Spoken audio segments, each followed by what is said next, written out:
Bismillahirrahmanirrahim. Today, the topic of our discussion would be life insurance. But before we'll discuss specifically about life insurance, we will discuss what is actually insurance, what are the benefits of insurance, and what are the requirements for a risk to be insurable.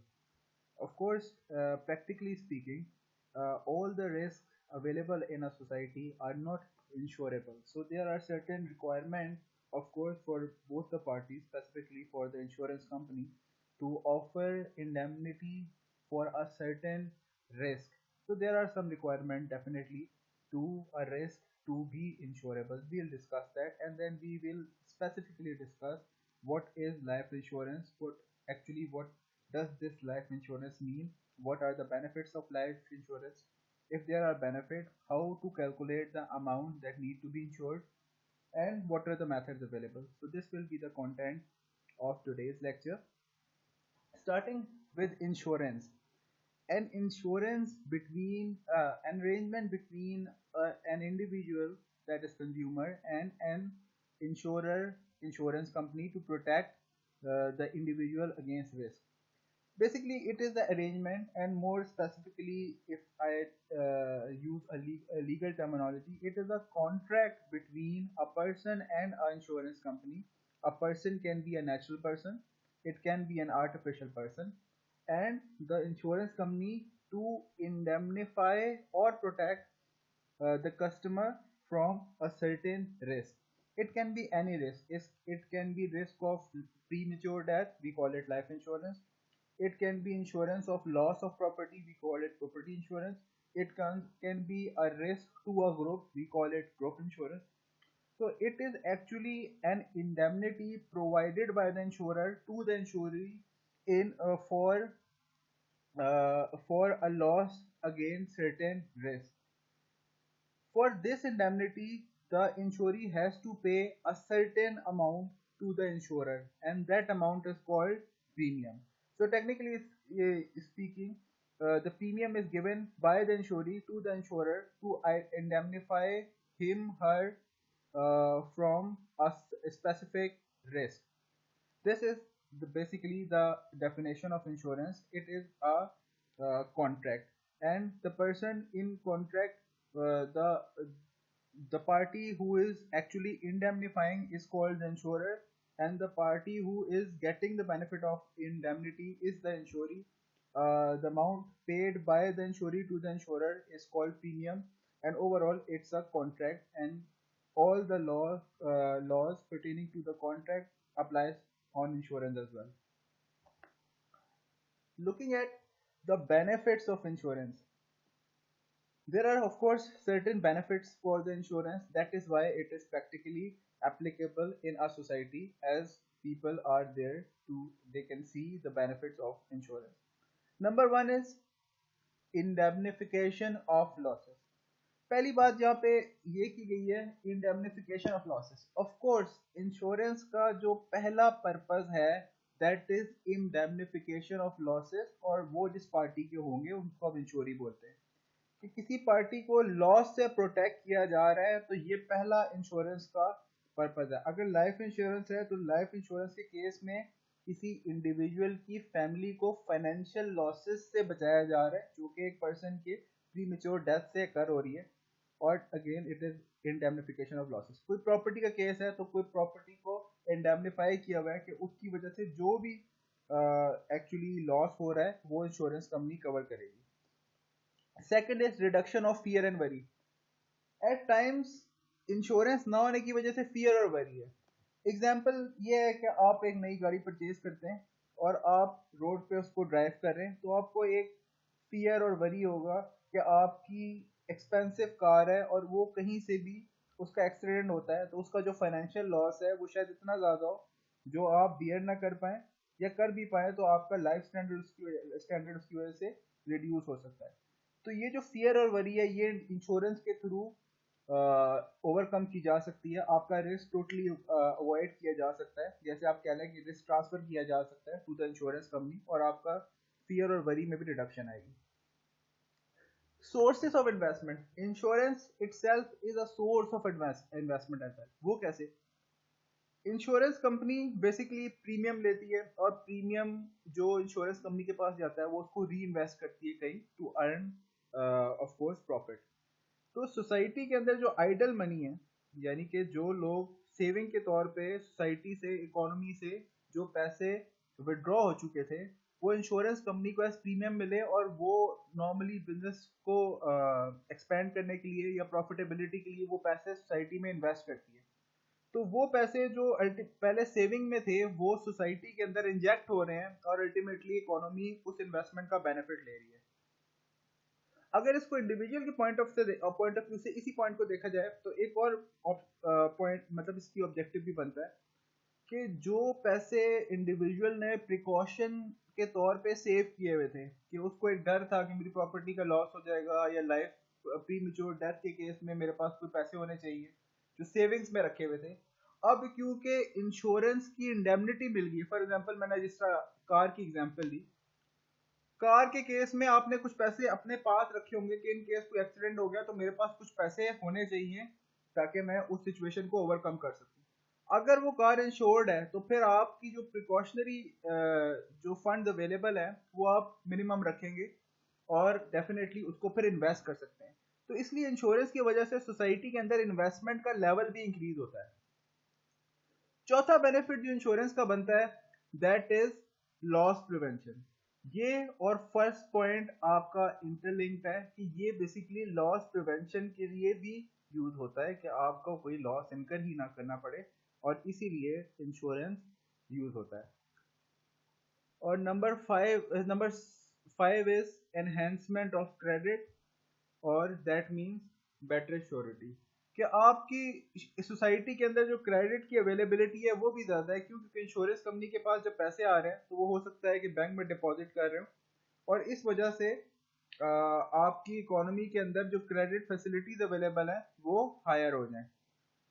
तो basically these were the benefits of insurance. अभी तक हमने बात की कि insurance contract क्या होता है और इंश्योरेंस के बेनिफिट क्या होते हैं। अब इंश्योरेंस को ऑफर होने के लिए, इफ इंश्योरेबल, अगर तो इंश्योरेबल रिस्क होगा, तो रिस्क को इंश्योरेबल होने के लिए सर्टेन बेसिकली रिक्वायरमेंट्स हैं। आपकी सोसाइटी में बहुत सारे ऐसे रिस्क फॉल करते हैं जो इंश्योरेबल नहीं है। तो हर रिस्क इंश्योरेबल नहीं होता, बल्कि ऐसे रिस्क इंश्योरेबल होते हैं जो ये रिक्वायरमेंट जो हमने डिस्कस करनी है इसको मीट करेंगे। तो first requirement for insurable risk is there must be large number of exposure units, यानी कि रिस्क इस नेचर का हो कि उसके एक्सपोजर यूनिट्स लार्ज हो।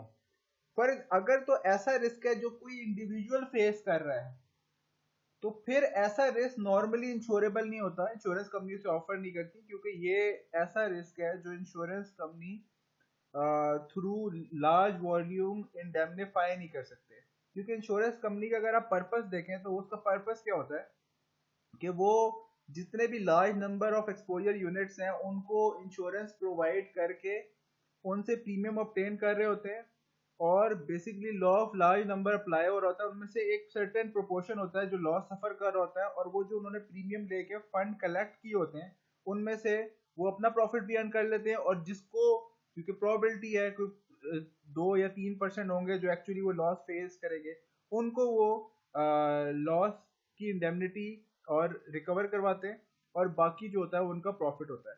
तो अगर तो एक्सपोजर यूनिट लार्ज है तब ही रिस्क इंश्योरेबल होगा और कोई इंश्योरेंस कंपनी ऑफर करेगी। अगर कोई ऐसा रिस्क है जो सिर्फ एक इंडिविजुअल या सर्टेन ग्रुप सिर्फ फेस कर रहा है जिसका साइज इतना लार्ज नहीं है, तो ऐसा रिस्क नॉर्मली इंश्योरेबल नहीं होगा। Second is the loss must be accidental and unintentional. अगर लॉस की नेचर ऐसी है कि वो अनएक्सीडेंटल है, मतलब कि वो सॉरी, लॉस की नेचर ऐसी है कि वो एक्सीडेंटल नहीं है बल्कि इंटेंशनल है, किसी ने खुद अपना नुकसान कर लिया है, तो ऐसा रिस्क कभी इंश्योरेंस कंपनी इंडेमनीफाई नहीं करेगी और ऐसी इंश्योरेंस अवेलेबल नहीं होगी। Third is the loss must be determinable and measurable. पहली रिक्वायरमेंट ये थी कि number of exposure units must be large, कि ज्यादा लोग ऐसा रिस्क फेस कर रहे होंगे तो इंश्योरेंस ऑफर होगी। आप एग्जांपल देख ले, लाइफ इंश्योरेंस का थ्रेट हर इंडिविजुअल को होगा कि डेथ इज एक्चुअली अनसर्टेन, कभी भी आ सकती है। Death is actually certain but life is uncertain. तो डेथ सर्टेन है लेकिन उसकी टाइमिंग अनसर्टेन है, तो कभी भी आ सकती है, इसीलिए लाइफ इंश्योरेंस कराई जाती है। इसी तरह अगर प्रॉपर्टी का है, प्रॉपर्टी के केस में भी आप देख लें कि एक्सीडेंट के चांसेस हैं। अगर आपकी प्रॉपर्टी इमूवेबल है तो फायर के चांसेस हैं, फायर इंश्योरेंस कराई जाती है। तो इसका मतलब कि आपके एक्सपोजर यूनिट्स लार्ज हैं, इसीलिए वो इंश्योरेंस ऑफर हो रही है। इसी तरह अगर वो एक्सीडेंटल नेचर के हैं, अनइंटेंशनल है, तब इंश्योरेंस ऑफर हो रही है। फायर के लगने के चांसेस हैं, लेकिन अगर ये पता लग जाए कि फायर खुद लगाई गई है बाय द ऑनर, तो वो रिस्क कभी भी इंश्योरेंस इंडेमनिफाई नहीं करेगी। इसी तरह आप अपनी गाड़ी खुद हिट कर दें और प्रूवन हो, तो ये इंश्योरेंस इंडेमनिफाई नहीं कर सकती। तीसरी रिक्वायरमेंट ये है कि जब ये दोनों रिक्वायरमेंट पूरी होगी, तो अगर वो लार्ज एक्सपोजर यूनिट्स भी हैं और एक्सीडेंटल नेचर का भी लॉस है, इंश्योरेंस सिर्फ तब प्रोवाइड होगी जब उसका लॉस डिटर्मिनेबल हो और मेजरेबल हो, कि अंदाजा लगाया जा सकता हो कि इसका लॉस कितना है। अगर किसी की गाड़ी का एक्सीडेंट होता है तो ये बिल्कुल डिटर्मिनेबल है कि उसका लॉस कितना है। तो ऐसे केस में इंश्योरेंस आपको एक्चुअली इंश्योरेंस प्रोवाइड की जा सकती है। Number 4, the loss should not be catastrophic. Large proportion may not incur the loss. Catastrophic nature का नहीं होना चाहिए, कि ऐसा नहीं हो कि एक ही टाइम पे सारी पॉपुलेशन या मेजर पोर्शन जो है वो लॉस बेयर करने। जैसे कि कोई फ्लड आ गया, अब फ्लड में अगर कोई गाड़ी डिस्ट्रॉय हो जाती है, बल्कि एक गाड़ी नहीं डिस्ट्रॉय होती बल्कि सिटी में जितनी गाड़ियां हैं वो सारी डिस्ट्रॉय हो जाती हैं, तो ऐसे केस में इंश्योरेंस कंपनी उसको इंडेमनिफाई नहीं करती। इंश्योरेंस आप जब भी कराएंगे उसके अंदर क्लॉज लिखी होगी कि कैटास्ट्रॉफिक रिस्क जो है वो कवर नहीं होते, जिसके अंदर फ्लड है, अर्थक्वेक है। तो ऐसे केस में इंश्योरेंस कंपनी इंडेमनिफाई नहीं करती। तो अगर तो रिस्क कोई कैटास्ट्रॉफिक नेचर का, आपको ये डर है कि आपका घर गिर जाएगा क्योंकि अर्थक्वेक के आने के चांसेस हैं, तो ये वाला जो लॉस है ये एक्चुअली इंश्योरेबल नहीं है। Number 5, the chance of loss must be calculable. अब प्रोबेबिलिटी भी कैलकुलेबल हो इंश्योरेंस कंपनी के वर्किंग करके इंश्योरेंस इंडेमनिफाई करेगी, तो the chance of loss must be calculable. अगर मैं एक डेटा निकाल लूं कि पिछले साल में कितनी गाड़ियों का एक्सीडेंट हुआ है और टोटल उस जिस जिस जगह का मैं डेटा निकाल रहा हूँ उधर टोटल कितनी कार्स हैं, तो मैं परसेंटेज या प्रोबेबिलिटी असर्टेन कर सकता हूँ। पिछले 5 साल का डेटा निकाल के एवरेज आउट कर लूँ, तो मैं प्रोबेबिलिटी असर्टेन कर सकता हूँ कि एक्सीडेंट होने के क्या चांसेस हैं। इसी तरह मैं ये प्रोबेबिलिटी चेक कर लूँ डेटा की बेसिस पे कि कितने बिल्डिंग्स को आग लगी है या कितने घरों को, तो फायर इंश्योरेंस के लिए डेटा कैलकुलेट हो सकता है। मैं ये कैलकुलेट कर लूँ हॉस्पिटल में कितने लोग हैं जो किसी डेथ से एवरेज एज से सॉरी किसी डिजीज से एवरेज एज से पहले उनकी डेथ होगी, हॉस्पिटल से डेटा मिल सकता है। या किसी की एक्सीडेंटल डेथ हुई है तो परसेंटेज ऑफ प्रीमेच्योर डेथ मुझे मिल सकती है। तो अगर चांसेस ऑफ लॉस कैलकुलेबल ही नहीं है, अगर किसी चीज का डेटा ही अवेलेबल नहीं है, होता है नहीं होता, कोई चांसेस अवेलेबल नहीं है, तो ऐसा आपको सोसाइटी में रिस्क इंश्योरेबल नहीं नजर आएगा। और last one is premium must be economically feasible. ये सारा कुछ है, लेकिन आपकी गाड़ी है, आप गाड़ी की वैल्यू है 1 मिलियन, और आपकी गाड़ी का जो इंश्योरेंस कंपनी प्रीमियम मांगती है वो 200,000 है, तो कोई भी इंश्योरेंस नहीं कराएगा। और जब कोई नहीं कराएगा तो इंश्योरेंस कंपनी ऐसे केसेस में ऑफर भी नहीं करेगी। तो ऐसा रिस्क हो जिसका प्रीमियम भी इकोनॉमिकली फीजिबल बनाया जा सकता हो, क्योंकि और उसकी वजह क्या होगी, क्योंकि large number of exposure units होंगे। अब ये हमने जो रिक्वायरमेंट्स देखी हैं, these are the requirements of insurable risk. Risk सिर्फ तब इंश्योरेबल होगा जब ये सारी रिक्वायरमेंट्स मीट करेंगी। तो आप प्रैक्टिकली एग्जांपल दे लें, किसी भी इंश्योरेंस कंपनी की वेबसाइट पे चले जाएं और वो जितनी इंश्योरेंस ऑफर कर रही है, जिस जिस डोमेन में इंडेमनिटी ऑफर हो रही है, वो ये सारी रिक्वायरमेंट मीट होती होंगी, अदरवाइज वो ऐसी इंश्योरेंस कभी ऑफर नहीं करेंगे जो ये रिक्वायरमेंट मीट नहीं करती। So these are the requirement for risk to be insurable. अब लाइफ इंश्योरेंस की बात करते हैं। लाइफ इंश्योरेंस प्रैक्टिकली होता क्या है? Life insurance basically pre mature death के केस में किसी भी फैमिली को, डिसीज की फैमिली को जो फाइनेंशियल लॉस होता है उसकी इंडेमनिफिकेशन होती है। जो उसका सोशल लॉस है कि एक फैमिली हेड के ना होने की जो सोशल सपोर्ट है वो इंडेमनीफाई नहीं हो सकती। तो बेसिकली जब हम लाइफ इंश्योरेंस की बात करते हैं तो we are talking about the financial indemnification for the family of the deceased या dependents in case of premature death. So first thing we must define what is premature death. Premature death can be defined as the death of family head with outstanding unfulfilled financial obligation. Premature death उसको कहते हैं कि अगर कोई family head की death हो जाती है जब उसकी फाइनेंशियल ऑब्लिगेशन अनफुलफिल्ड हैं। और फाइनेंशियल ऑब्लिगेशन क्या होती हैं? बच्चों की एजुकेशन, बच्चों की शादी, उनका जो फूड और जो क्लोथ्स वगैरह का जो बेसिक नेसेसिटी का जो कह लें कि उसकी जो फाइनेंशियल ऑब्लिगेशन है, ये सारी वो है जो फैमिली हेड पे डिपेंड कर रही होती है। एक पेरेंट ही अपने बच्चों की और may be our culture spouse की ये सारी जो नीड्स हैं उसको सपोर्ट कर रहा होता है। तो अगर वो उस फैमिली हेड की डेथ हो जाती है तो इस केस में जो उसकी फैमिली है वो सोशल जो क्राइसिस है, मतलब उसके जो एक मोरल सपोर्ट थी वो तो फेस करेगी, लेकिन साथ में एक और भी मसला है कि फाइनेंशियल भी साथ में कंस्ट्रेंट्स फेल हो जो फेस करनी पड़ेंगी। तो जो फाइनेंशियल कंस्ट्रेंट है उसकी वजह से हम लाइफ इंश्योरेंस की तरफ जाते हैं और उसी की इंडेमनिफिकेशन है। Premature death can cause serious financial problem for the surviving family members.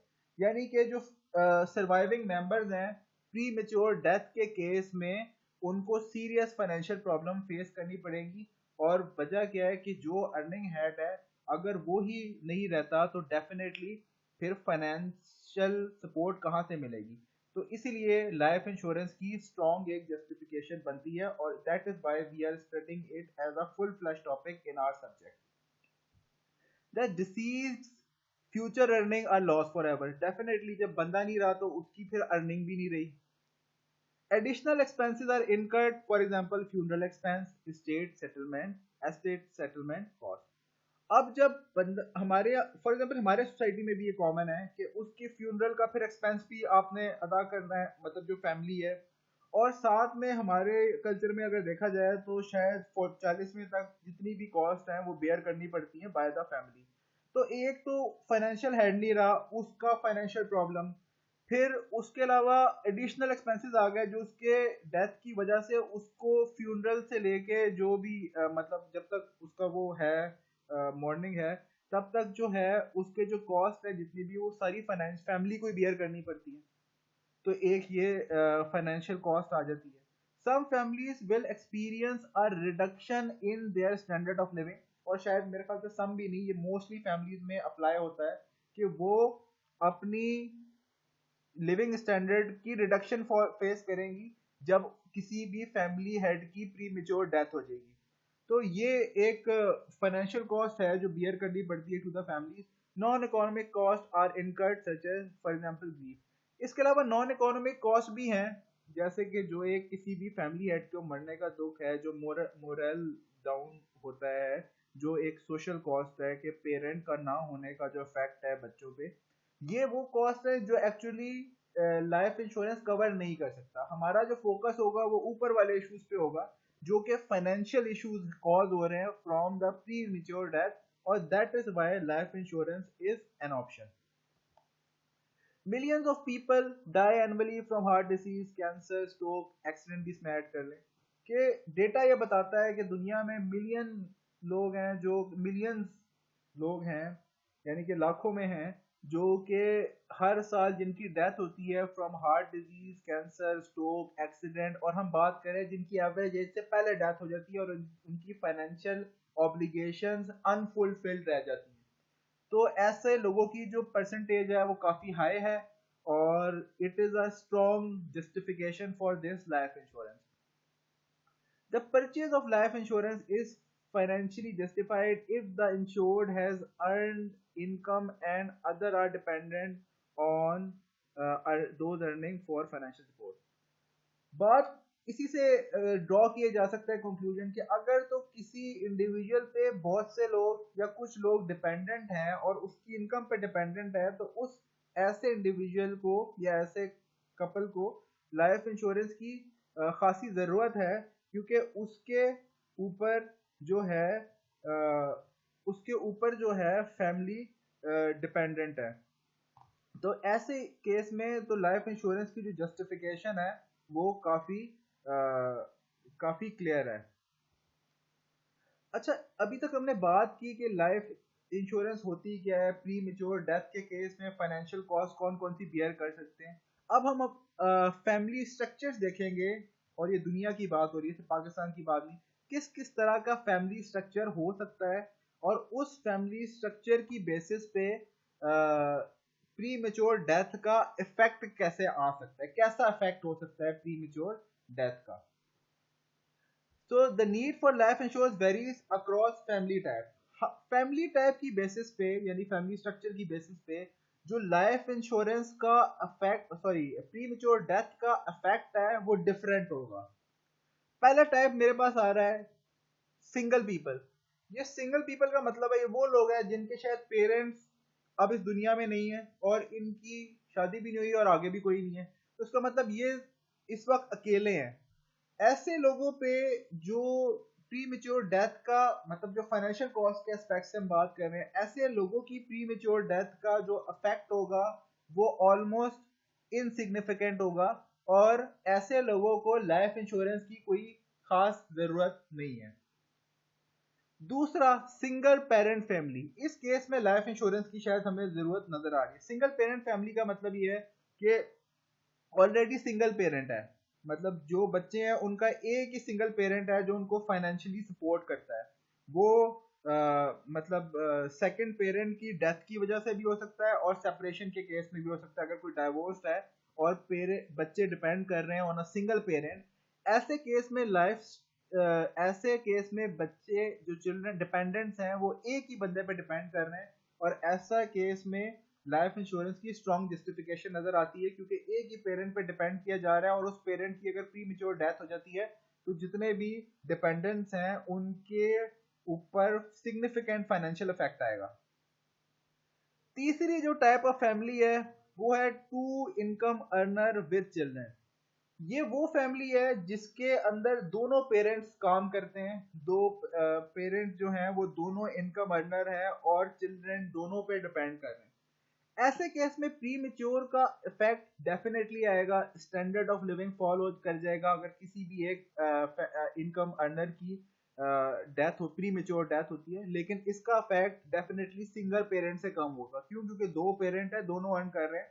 Definitely जो आपका लाइफ स्टैंडर्ड है वो सिग्निफिकेंटली रिड्यूस होगा, क्योंकि अगर आप ये अज्यूम कर लें दोनों इनकम अर्नर इक्वल इनकम भी अर्न करते हैं तो आपकी 50% इनकम फैमिली की रिड्यूस हो जाती है। तो again there is a significant support for life insurance ऐसे केस में भी, क्योंकि जो डिपेंडेंट्स हैं वो इक्वली डिपेंड कर रहे हैं ऑन बोथ द अर्नर्स, तो लाइफ इंश्योरेंस की इधर भी स्ट्रॉन्ग जस्टिफिकेशन है। उसके बाद है ट्रेडिशनल फैमिलीज। ट्रेडिशनल फैमिलीज कौन सी होती है कि एक कमाने वाला होता है और वो पूरी फैमिली को सपोर्ट कर रहा होता है, जिसमें उसके स्पाउस भी है और उसके चिल्ड्रन भी हैं। तो अगर तो ट्रेडिशनल फैमिली है, इस केस में अगेन लाइफ इंश्योरेंस की स्ट्रॉन्ग जस्टिफिकेशन है, क्योंकि एक ही फैमिली मेंबर है जिसकी अर्निंग पे पूरी फैमिली डिपेंड कर रही है। अगर उस फैमिली मेंबर की प्री मेच्योर डेथ होती है तो पूरी फैमिली को फाइनेंशियल कंस्ट्रेंट्स आ जाएंगे और वो सफर करेंगे। ऐसे केस में लाइफ इंश्योरेंस की स्ट्रॉन्ग जस्टिफिकेशन है, क्योंकि एक ही बंदे पे डिपेंड कर रहा है पूरी फैमिली का जो बेसिकली फाइनेंशियल नीड है। इसके बाद जो टाइप आती है that is blended families. Blended family का मतलब ये होता है, अच्छा पाकिस्तान के अंदर ब्लेंडेड फैमिलीज कॉमन नहीं है, बाहर अगर आप ग्लोबली बात करें तो ब्लेंडेड फैमिली कॉमन है। ब्लेंडेड फैमिली कहते हैं कि अगर एक पेरेंट सिंगल पेरेंट है, मतलब उसके बच्चे हैं और वो सिंगल पेरेंट है, और दूसरा सिंगल पेरेंट है, उसके भी बच्चे हैं, ये आपस में अगर मैरिज हो जाती है इनकी, तो ये ब्लेंडेड फैमिली है, क्योंकि एक पेरेंट के जो बच्चे हैं वो डिफरेंट है, दूसरे पेरेंट के बच्चे डिफरेंट हैं, और वो आपस में भी कपल हैं। और हमारे पाकिस्तान में इसकी एग्जांपल कम है, लेकिन if you look all over the world these are common. इस तरह के पैटर्न को बेसिकली ब्लेंडेड फैमिली बोला जाता है। और ये जो सिंगल पेरेंट है, अगेन आई रिपीट, ये दोनों वजह से हो सकती हैं। This can be in the case of death of the spouse, and this can be in the case of divorce with the spouse. उसके बाद वो अगर रीमैरिज करते हैं और एक ब्लेंडेड फैमिली का स्ट्रक्चर, अगेन लाइफ जो डिपेंडेंसी है वो बहुत ज्यादा है, क्योंकि बच्चे अपने पेरेंट पे बहुत ज्यादा डिपेंड कर रहे होंगे, तो इमेच्योर या सॉरी प्री मेच्योर जो डेथ होगी वो अगेन ऐसी फैमिली में भी बहुत लीथल हो सकती है। तो अगेन इस तरह के फैमिली स्ट्रक्चर में भी आपको जस्टिफिकेशन मिलती है for life insurance. The last one is sandwich families. इसके अंदर सबसे ज्यादा जरूरत है लाइफ इंश्योरेंस की, क्योंकि सैंडविच फैमिली का मतलब ही है कि दरमियान वाली जो जनरेशन है वो अपनी प्रीवियस जनरेशन को भी सपोर्ट कर रही है फाइनेंशियली, और नेक्स्ट जनरेशन को भी सपोर्ट कर रही है फाइनेंशियली, जो कि पाकिस्तान के अंदर तो अगर आप देखें तो इस तरह की फैमिली बहुत ज्यादा है कि एक बंदा है वो अपने पेरेंट्स को भी सपोर्ट कर रहा है जो शायद अपने रिटायर हो चुके हैं, और अब वो वर्केबल मतलब हेल्थ पोजेस नहीं करते, तो उनको भी वो सपोर्ट कर रहा है, और अपने स्पाउस को और बच्चों को भी सपोर्ट कर रहा है जो कि इतने अभी मेच्योरिटी उन्होंने अटेन नहीं की है, तो वो डिपेंडेंट है पेरेंट पे। तो सैंडविच फैमिलीज में तो प्री मेच्योर का फैक्ट कैन बी सिवियर। ऐसे केस में तो life insurance is highly justified, और ऐसे केस में अगर आप लाइफ इंश्योरेंस के पर्सपेक्टिव से देखें तो सबसे ज्यादा जरूरत इनकी है। ओवरऑल हमने जब फैमिली का स्ट्रक्चर डिस्कस किया, तो अब देख लें कि 6 जो फैमिली टाइप स्ट्रक्चर हमने डिस्कस किए, उसके अंदर पहले टाइप के अलावा हर स्ट्रक्चर के अंदर लाइफ इंश्योरेंस की जस्टिफिकेशन प्रोवाइडेड है कि ऐसी इस फैमिली को लाइफ इंश्योरेंस की जरूरत है। इसका मतलब ये हुआ कि लाइफ इंश्योरेंस थियोरेटिकली तो हमें नजर आ रहा है कि हर फैमिली की जरूरत है। अगर पहला टाइप सिंगल पीपल देखें तो इसकी सोसाइटी के अंदर परसेंटेज भी बहुत लो है, क्योंकि पेरेंट्स तो होंगे, अगर अनमैरिड भी होगा तो पेरेंट्स तो होंगे, और वो एट टाइम्स डिपेंडेंट होते हैं, इसलिए ये परसेंटेज बहुत लो है जिसको हम इग्नोर कर सकते हैं। ओवरऑल अगर हम फैमिली स्ट्रक्चर वाइज भी देखें तो हमने प्रूव किया कि लाइफ इंश्योरेंस की जस्टिफिकेशन हो सकती है, because life is uncertain, death कभी भी आ सकती है, और सोशल इश्यूज के अलावा फाइनेंशियल एस्पेक्ट एक बहुत की एरिया है जो कि डिपेंडेंट्स को फाइनेंशियल इश्यूज फेस करने पड़ेंगे in case of pre mature death. तो अभी तक के लेक्चर में बेसिकली हमने लाइफ इंश्योरेंस का आधा चैप्टर अभी तक डिस्कस किया। हमने डिस्कस बेसिकली किया है कि व्हाट इज, एक्चुअली हम लोग ने जनरल से स्टार्ट किया, व्हाट इज इंश्योरेंस कॉन्ट्रैक्ट, फिर हमने उसके बाद बात की what are the benefits of insurance, फिर हमने बात की कि what are the requirements for a risk to be insurable. यहाँ तक की बात जो थी ना वो इंश्योरेंस पे जनरल थी, वो सिर्फ लाइफ इंश्योरेंस की बात नहीं थी। जो इंश्योरेंस कॉन्ट्रैक्ट है, जो इंश्योरेंस के बेनिफिट है, और जो रिक्वायरमेंट ऑफ इंश्योरेबल रिस्क है, ये हर तरह की इंश्योरेंस पे अप्लाई होता है। हर इंश्योरेंस पे आप देख लें कि यही चीजें अप्लाई होंगी। फिर हम स्पेसिफिकली आए, हमने बात की लाइफ इंश्योरेंस होती क्या है। लाइफ इंश्योरेंस का पर्पस जो होता है वो एक्चुअली फाइनेंशियल इंडेमनिटी प्रोवाइड करना होता है। ऑफ कोर्स सोशल जो लॉस है वो तो कोई बियर नहीं कर सकता। फिर हमने फैमिली स्ट्रक्चर देखा कि फैमिली स्ट्रक्चर वाइज कितना फाइनेंशियल लॉस हो सकता है ड्यू टू इफेक्ट कितना हो सकता है of pre mature death on different type of family. इसके आगे हम बात करेंगे अबाउट कि अब हमने ये जस्टिफाई कर लिया कि लाइफ इंश्योरेंस को तो फैक्ट तो होता है, तो लाइफ इंश्योरेंस की अमाउंट क्या होनी चाहिए, वो उसके मेथड्स हम देखेंगे। फिर हमने ये जस्टिफाई कर लिया कि लाइफ इंश्योरेंस की अमाउंट क्या होनी चाहिए, फिर उसके बाद हम देखेंगे लाइफ इंश्योरेंस के एक्चुअली कौन कौन से ऑप्शंस अवेलेबल हैं। तो इससे अगले लेक्चर में, ये लेक्चर में स्प्लिट करूंगा, तो इससे अगले लेक्चर में we'll see what are the how to calculate the value amount of life insurance to own. तो यहाँ तक अभी डिस्कशन हो तो आप उससे मुझसे मेरे नंबर पे आप कांटेक्ट करके जो क्वेश्चन है वो कर सकते हैं। उसके अलावा क्लास में डिस्कशन होगी। इसके बाद हम नेक्स्ट जो मेरा वीडियो लेक्चर होगा उसमें हम डिस्कस करेंगे the methods of calculating the amount for life insurance. तो यहाँ तक की जो डिस्कशन है वो हम अभी लिमिट करते हैं, नेक्स्ट लेक्चर में इससे आगे डिस्कशन